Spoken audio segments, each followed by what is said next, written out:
हमारे साथ हैं डीडीसी चेयरमैन कठुआ कर्नल मान सिंह जी। जैसा कि आप जानते हैं, पिछले दिनों 7 जनवरी को कठुआ में जम्मू कश्मीर के चीफ मिनिस्टर उमर अब्दुल्ला जी आए थे। और आइए जानते हैं इनसे कि बसोहली के बारे में इन्होंने क्या क्या मुद्दे जो हैं सीएम के समक्ष रखे। सर, आपका स्वागत है। धन्यवाद जी। जैसा कि सीएम साहब आए थे कठुआ में और आप उनसे मिले, और क्या क्या मुद्दे थे जो आपने बसोहली के मुद्दे उनके सामने उजागर किए? अनिल जी, जिस तरह से आपने कहा कि 7 जनवरी को चीफ मिनिस्टर जम्मू कश्मीर जनाब उमर अब्दुल्ला साहब और उनके साथ उनके कम से कम 4 सीनियर कैबिनेट मिनिस्टर थे और उनके जो पॉलिटिकल एडवाइज़र हैं जावेद बानी साहब वो थे, और हमारे कम से कम 6 में से 5 एमएलए कठुआ के थे, और उसके अलावा सारे सीनियर अफसर स्टेट लेवल के और ज़िला लेवल के, जिसमें ज़िला डीसी ज़िला कठुआ भी था। और एक बड़ा प्रेजेंटेशन चीफ मिनिस्टर साहब को दिया गया, ज़िला कठुआ की पिक्चर जो है वो डीसी द्वारा पेश की गई, और इसमें मुझे भी ज़िले को लेके उन्होंने बात रखने के लिए बोला। तो मैंने कुल मिला के तकरीबन 12 से 13 पॉइंट जो थे पूरे ज़िले के जो इश्यूज़ थे उनके दिए थे। आप पर्टिकुलरली बसोहली के बारे में पूछ रहे हैं, तो बसोहली के लिए सबसे बड़ा जो मैंने मुद्दा रखा था और जो बड़ा एक इशू है इस क्षेत्र का, वो था कि जो ज़िला कठुआ है एक बड़ा ज़िला है। इसका नीचे का क्षेत्र जो है मैदानी क्षेत्र है, बॉर्डर का एरिया है, कंडी का क्षेत्र है, और ऊपर का जो क्षेत्र पहाड़ी क्षेत्र है, इसमें बनी है बिलावर बसोहली का क्षेत्र आता है। तो दोनों जो क्षेत्र हैं वो जोग्राफिया टोपोग्राफी के एंगल से, वो प्रॉब्लमों के अगर हम नज़रिए से देखें या उसका कल्चर के नज़रिए से हम देखें, तो दोनों जो क्षेत्र हैं भिन्न भिन्न हैं। और मैंने उनके सामने ये बात रखी कि एक लंबे समय से लोगों की अपेक्षाएं रही हैं कि जो पहाड़ी क्षेत्र है इसको भी ज़िले का स्टेटस दिया जाए, खासकर बसोहली को जो एक बड़ा पुराना ऐतिहासिक टाउन है, तो जिससे बिलावर और बनी के जो क्षेत्र हैं इसी से निकले। मैंने उनको बताया कि एक ज़माना था जब बसोहली की हदें जो थी किश्तवाड़ से नॉर्थ की तरफ, ईस्ट की तरफ नूरपुर से, और साउथ की तरफ जसरोटा कठुआ से, और जो पश्चिम की तरफ ये किशनपुर मनवाल से मिलती थी। तो और ये भी उनको मैंने कहा कि पिछले 5 सालों का मैंने जो अनुभव किया है कि जो ज़िला कठुआ में एक डीसी वहाँ बैठ के जो ज़िला सत्र के अधिकारी हैं वो पूरे ज़िले के साथ, इतने बड़े क्षेत्र के साथ जस्टिस नहीं कर पाते हैं। इसलिए एक नया ज़िला जो है इसके लिए रेवेन्यू ज़िला बनाया जाए बसोहली के अंदर। तो इसको उन्होंने अप्रिशिएट किया, और उन्होंने ये कहा कि अभी तो फिलहाल हमने इसकी कोई कमेटी नहीं बिठाई है, लेकिन जब भी इसकी कमेटी गठन की जाएगी, मैं खुद उन्होंने कहा कि महसूस करता हूँ कि जो कठुआ है, जो पहाड़ी क्षेत्र है, इसका आपस में जो प्रॉब्लमें हैं, जिसकी जो टोपोग्राफी है वो अलग अलग है, तो एक ज़िला वहाँ बनना ही चाहिए। और ये भी उन्होंने बड़ी बात कही कि अगर इस तरह की जब भी कमेटी बैठती है तो उसमें सबसे जो टॉप प्रायोरिटी होगी हमारी, वो होगी इस क्षेत्र में एक ज़िला बनाने की होगी। तो ये आने वाले समय में उन्होंने कहा कि इसका जो है वो उचित समय में इस इशू को जो है वो परस्यू करेंगे। इसी के साथ जो अगला जो पॉइंट था वो महानपुर बसोहली रोड को लेके था। मैंने उनको कहा कि पिछले 5 सालों में जो भी कौंसिल के पास माध्यम से जो भी हमारे पास सोर्सेज थे, हमने कोशिश करी है, और धार रोड अगर इस महानपुर अगर बसोहली जो 30 किलोमीटर का क्षेत्र है, इसको अगर आप देखें तो 5 साल पहले ये बड़ा जर्जर था।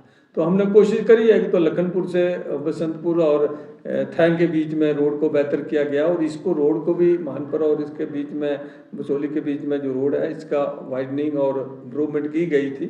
और अभी भी अगर आप देखें तो नगरोटा और बसोहली के बीच में कार्य जो है चल रहा है।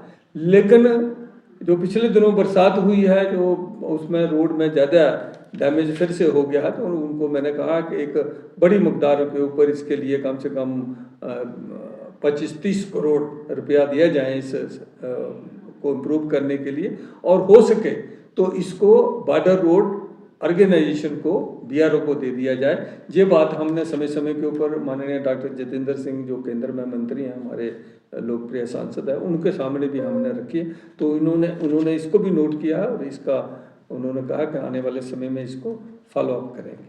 अगला जो मैं उनको पॉइंट रखा था वो ये थी कि बसोली के अंदर पिछले साल हमारी जो काउंसिल थी और जो हमारे रिप्रेजेंटेटिव थे माननीय डॉक्टर साहब, जो केंद्र में मंत्री हैं, उनके प्रयासों से जो बसोली पश्मीना था, बसोली पेंटिंग है, जो बसोली की धरोहर हैं, इनको जीआई टैग से नवाजा गया है, और इनको एक देशव्यापी और वर्ल्ड वाइड जो है पहचान दी गई है।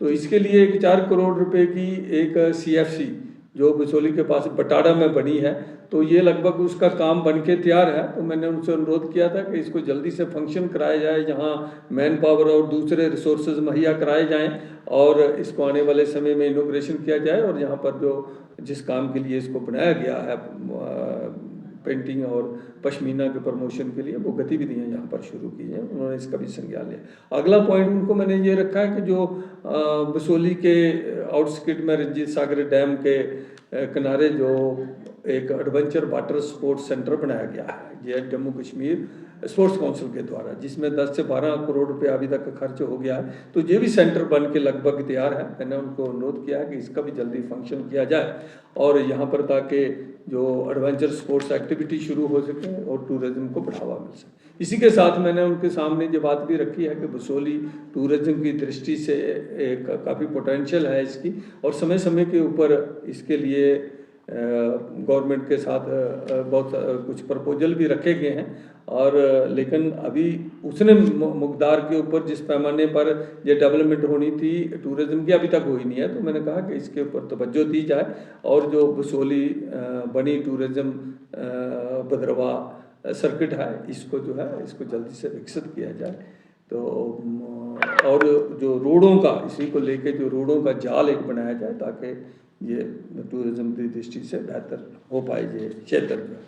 इसी के साथ मैंने उनके सामने बात रखी जो सेवा 3 हाइडल प्रोजेक्ट है। जिस तरह से आप जानते हैं कि ये प्रोजेक्ट 2002 में बनाया गया था, और 2013 में एक फ्लड की वजह से, लैंडस्लाइड होने की वजह से एक इसका जो वाटर चैनल था, जो नहर थी, वो डैमेज हो गई थी, और उसके चलते ये प्रोजेक्ट तब से ठप हो गया। और इसके चलते जो वहाँ पर लोगों की जो फैक्ट्रियाँ थी, लोगों को जो रोज़गार वहाँ पर मुहैया होता था, 50-60 लोग जो था डायरेक्टली जहाँ पर नौकरी भी कर रहे थे, उनको भी दिक्कत हो रही है, और तब से ये प्रोजेक्ट बंद है। कई बार हमने जाके JKPDC के जो अधिकारियों को मैंने कहा है, और उन्होंने एश्योरेंस दिया कि हम इसको चालू करेंगे, लेकिन अभी तक हुआ नहीं। तो इसके लिए मैंने उनको सजेशन दिया कि या तो इसको जल्दी से जल्दी चालू करें, नहीं तो वहाँ पर 2 बड़े NHPC के प्रोजेक्ट हैं, सेवा 2 और उस पार खैरी, तो वो भी लोग बिलिंग है कि इस प्रोजेक्ट को उनको हैंडओवर कर दिया जाए, ताकि वो इसको चला सके। तो इसके लिए भी उन्होंने नोट किया है पॉइंट ये। अगली जो मैंने उनको बात रखी थी वो ये रखी थी कि हमारा जो पहाड़ी क्षेत्र है, खासकर जो हमारे देहात है, गांव है, दूर दराज के इलाके हैं, वहाँ पर जो स्कूल है, वहाँ पर टीचरों की भारी भरकम कमी है। बच्चे वहाँ पर सरकारी स्कूलों में काफ़ी मकदार में है, लेकिन टीचर नहीं है, वो बाकी जो एसोसिएटेड स्टाफ है वो नहीं है। तो इसके ऊपर गौर दी जाए ताकि बच्चों का भविष्य बेहतर हो सके। इसी के साथ जो मेडिकल हेल्थ को लेके भी मैंने उनसे बात करी है कि बसोली का चाहे CHC हो, जिसमें डॉक्टरों की कमी है, इंफ्रास्ट्रक्चर की कमी है, और इसके साथ जैसे महानपुर का ट्रॉमा सेंटर है, उसमें डॉक्टर नहीं है, और 2 हमारे दूर दराज के इलाकों में जो हमारे PHC हैं, सब सेंटर हैं, वहाँ पर टीचरों का अभाव है, पैरामेडिकल स्टाफ की कमी है। तो ये लोगों की ज़िंदगी से, लोगों की सेहत से वाबस्ता है ये इशू, तो इसके ऊपर गौर दिया जाए।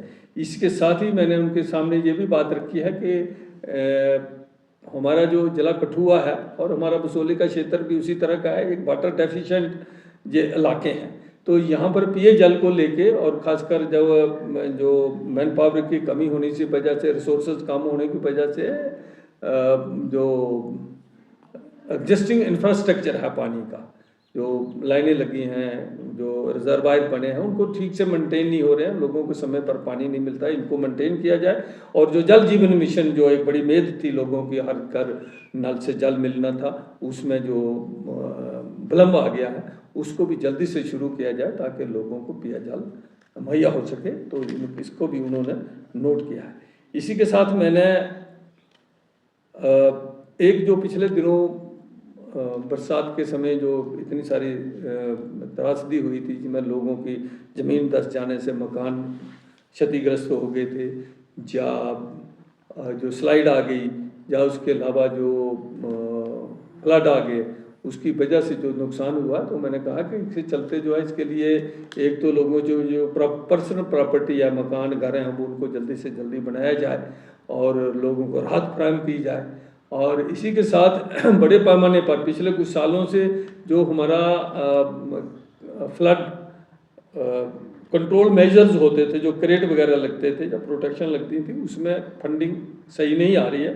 तो एक बड़े मकदार पर फंडिंग दी जाए, तकरीबन 100 करोड़ रुपया पूरे ज़िले को दिया जाए, उसमें 20-25 करोड़ रुपया जो है बसोली को भी दिया जाए, ताकि लोगों की जो ज़मीनों का नुकसान हुआ है या लोगों के जो मकानों का स्लाइड हो रहा है उसको उनके ऊपर या उनके नीचे, उनको बेहतर किया जाए। और जो इंफ्रास्ट्रक्चर है सरकार का, स्कूल है, हॉस्पिटल है, जहाँ जहाँ पर ये त्रासदी हुई है उसको फिर से रिस्टोर किया जाए।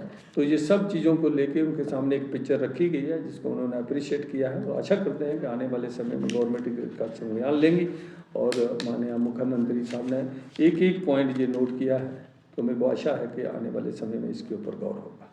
जो थे डीडीसी चेयरमैन कर्नल मान सिंह जी, जिन्होंने ये हमारी समस्याएं जो है बसोली की सीएम उमर अब्दुल्ला जनाब साहब के आगे रखी हैं। अब देखना ये है कि इस पर कितना गौर किया जाता है। अपनी राय कमेंट बॉक्स में जरूर रखेगा। हम फिर मिलेंगे एक और ऐसी खूबसूरत जानकारी के साथ। तब तक के लिए जय हिंद, जय भारत।